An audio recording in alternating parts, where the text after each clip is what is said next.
On a cold February night in 2021, Denver's streets became the stage for a senseless tragedy that would ripple through a community. Pamela Cabrioles, a 32-year-old real estate agent and loving mother to her 6-year-old son, Leo, was driving home after a dinner with a friend. At a red light on Colfax Avenue near Interstate 25, her life was abruptly ended by a barrage of gunfire unleashed by a 14-year-old desperate to prove himself in the brutal world of gang culture. This is like a big deal. This isn't like, oh, you stole a car and didn't go to school. Like, someone lost their life, dude. Behind somebody's dumb that you was in the car with. This account delves into the harrowing events of that night, the relentless investigation that followed, and the devastating aftermath for all involved. We offer our heartfelt condolences to Pamela's family, friends, and everyone touched by this profound loss.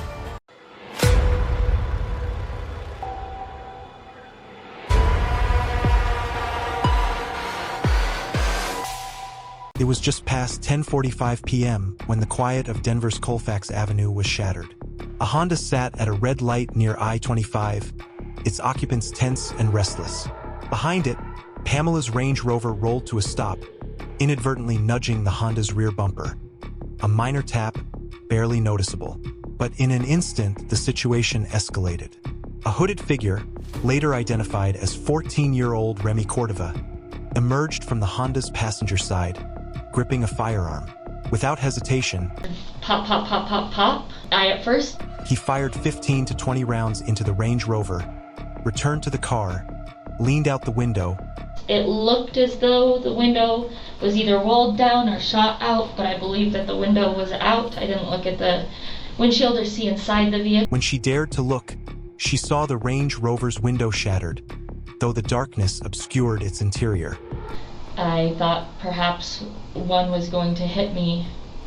The Honda vanished into the night, and Jaden, shaken, kept her distance, unaware she had witnessed a murder. Another witness, Alex Martinez, was returning from a soccer game, his car filled with music. Flashes of light pierced the night, not streetlights or... I did not physically see the weapon. Okay. I seen the light from when you shoot the gun, and you have the light and the sound. Okay. So that's what I heard. or celebratory sparks, but muzzle flashes.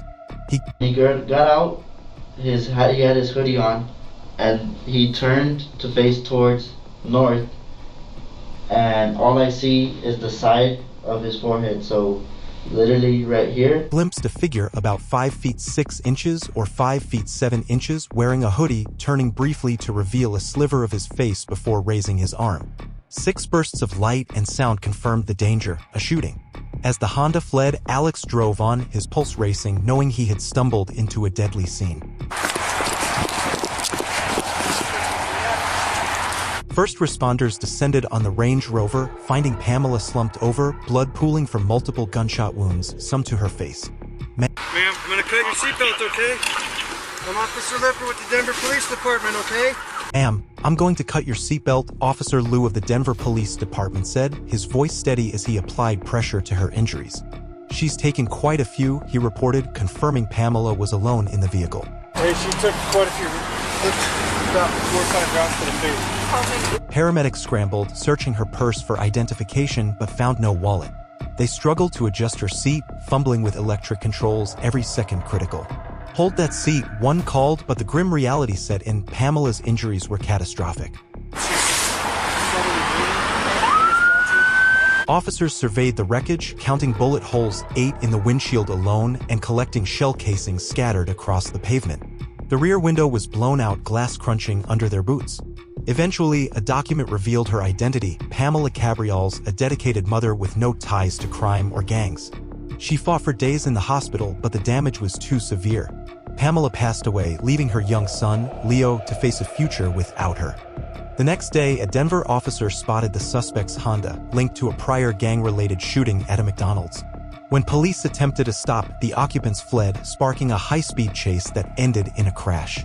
3 teens, Remy Cordova, 14, Nishan Johnson, 18, and a third minor, bolted from the vehicle, racing through a residential neighborhood. Surveillance footage captured 2 sprinting down a sidewalk before doubling back, eventually hiding in a shed. Police swarmed the area, arresting all 3 within minutes. Shell casings found in the car and shed matched the caliber used in Pamela's murder, tying the suspects to the crime scene. At the police station, Remy Cordova, the youngest suspect, was questioned with his mother present due to his age. Advised of his rights, his mother intervened, asking if police were referring to his street name, Little Row, before halting the interview. Remy remained silent, but his juvenile record and gang affiliations kept him under scrutiny. I don't, so I feel like it's something totally different. Yeah. Are you guys done talking? Yeah. I'm gonna turn the video back on, okay? Yes, sir. Do you have my phone number? Nishan Johnson, the driver, was more forthcoming but inconsistent. He claimed he spent the day with his aunt and god-sisters on Jewel Street, leaving around 11 p.m. when a friend picked him up. My auntie and my god-sister on, it was like Jewel. It's like behind, it's Federal and Jewel behind the McDonald's. I was there all day with them and chilling with them, and then I left. But around, 12, 11? No, it was like 11, because I think police got behind us like around 12 o'clock, so they came and picked me up at 12. Denying knowledge of Colfax and I-25, he faltered when mentioning they picked him up, suggesting multiple passengers. He described a white guy in the back seat, claiming ignorance of any weapons. I don't have a license, he admitted, explaining his flight from police, but his timeline grew muddled. White to me, you feel me, but I wasn't really paying attention to him. Okay. Was he kind of slim like yourself, or kind of husky or a fat little like huskier, me? Okay. Probably. I don't know. You catch his name? Nah. Insisted he was alone, then claimed the white guy joined him, dropping casings he mistook for pennies. I didn't know he had anything, he said, alleging the teen fled when police neared. Nishan's contradictions, denying guns, then recalling one in the back seat, eroded his credibility. And out of jail, nigga, I got 2 kids. I got 2 little girls, so nigga, anybody younger than me, I take them under my wing and I try to show them anything better. Okay. And they know if they tell me anything stupid, I'm gonna go off on them. So that's probably the reason why they didn't tell me nothing, whatever they did. Okay. Before they came, cause I've been on their ass, and then I would even got in the car. Like, what are y'all doing? Okay. Like, come on, cuz I'm mad they put me in a predicament like this anyway. Like, they don't put me in no predicament like that. But the third teen, a minor, provided the most detailed account with his mother and stepfather present. He admitted being in the Honda's back seat when a white van rear-ended them. My friend in the front asked the driver if he could shoot, and he said yes, he said, naming Remy as the shooter. He described Remy exiting with an AR-15, firing 7 rounds, and returning. I told him to get back in, he insisted, denying he fired the weapon, though he admitted pushing it aside, possibly leaving fingerprints. That's what they was telling me. You said what was the conversation? Okay. You said what conversation did we have while the police was behind us? And who was telling you to go? Little bro. He was like, bro, just go. You feel me? I mean, don't have no license. Okay. You feel me? I'm not finna pull off. Did little bro say he was hot? Nah. Did he say, say, nigga, go. Okay. You know how nowadays this young generation is gonna run from the police or do anything from the police now, you feel me? So he claimed they drove to the driver's aunt's house, where he fell asleep, waking only during the police chase. The crash disoriented him and he jogged away, fearing trouble over the stolen car and guns. I didn't know someone died, he said, stunned by the news. His stepfather scolded him, this isn't a game, someone's dead. Despite inconsistencies, his account aligned with evidence, sparing him murder charges.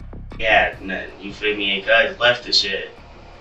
I'm sorry, so, he did what? He went in the shed with me, you feel me? He came in the shed with me and him. But then after that, guys left, you feel me? That's why I was the only in there, because he was like, the police in here pissed. Are they about to come in here? And then he left, and I wasn't finna just, because he wasn't going nowhere. Okay. So I stayed in there. Right. On everything. He came in there with me. He dropped all the shells. And then after that, guys was like, oh, the police, bro, and freaked. Prosecutors revealed Remy Cordova's chilling motive. At 14, he sought to climb the ranks of a local gang where violence was a path to respect. The minor fender bender provided an opportunity to demonstrate his ruthlessness. The casual exchange, "Can I shoot?" "Yes," reflected the callous mindset fostered by gang culture where human lives were secondary to status. Pamela, a stranger with no connection to their world, became a tragic casualty of this warped ambition. Remy's actions highlight the dangerous allure of gang life for vulnerable youth. Adolescents seeking identity and belonging are often drawn to gangs that promise power and protection. In Denver, where gang activity persists in certain neighborhoods, young teens like Remy face intense pressure to prove loyalty through violence. Psychologists note that such environments exploit developmental vulnerabilities, normalizing aggression as a rite of passage. Remy's decision to shoot wasn't just impulsive, it was a calculated act to gain status, underscoring the need for early intervention programs to steer youth toward positive paths. Remy Cordova's case, too severe for juvenile court, was transferred to district court. Pushed it over, but I was not handling that gun. Okay. It was Remy with that's his gun. All right. If they found his prints, it would only be because he had pushed it out of his way. If you would have pushed it over and touched it, what part would you have touched so I know? Like on the top, like on the stock, they call it the stock on the top. Right here, like and then like right here, like okay. Next to the trigger, like you know the little piece that comes down like this. Yes, sir. Yeah, like right there, because I had to move it away from me. I pushed it over. Okay. And that's where my prints would be. Charged as an adult with first-degree murder and attempted murder, another driver was in the line of fire. He was convicted in November 2023. Sentenced to life with parole eligibility after 40 years, Remy, then 16, faced decades in prison. In court, he addressed Pamela's family. "I'm sorry for your pain, but I didn't do it," a claim contradicted by evidence. I really know I feel for y'all, and I understand completely, I'm terribly sorry for the pain that you guys feel. But I cannot take responsibility for something that I did not do. Nishan Johnson, the driver, was convicted in June 2023 of second-degree murder, attempted manslaughter, and vehicular eluding, receiving 35 years. His role in facilitating the shooting and fleeing police sealed his fate. The third teen faced no murder charges as evidence pinpointed Remy as the shooter. Pamela Cabrioles was a beacon of love and resilience. Her son, Leo. Both my son and I have gone through all grievance stages. What do you do when your child asks you, who's going to take care of me if you die, Daddy? I'm sad because I don't want to lose you. I remember going to this place with my mommy before she died. Now faces life without her, asking heart-wrenching questions. Who'll care for me if you die? A GoFundMe for his college fund raised nearly $70,000. A testament to Pamela's impact. Her family keeps her memory alive, sharing stories of her warmth with Leo, ensuring he knows her love endures. Pamela's death galvanized Denver's community to confront gang violence. Vigils honored her, while local organizations expanded mentorship and after-school programs to deter youth from gangs. Activists called for stronger gun control and community policing to address root causes like poverty and disengagement. Pamela's tragedy became a catalyst for change,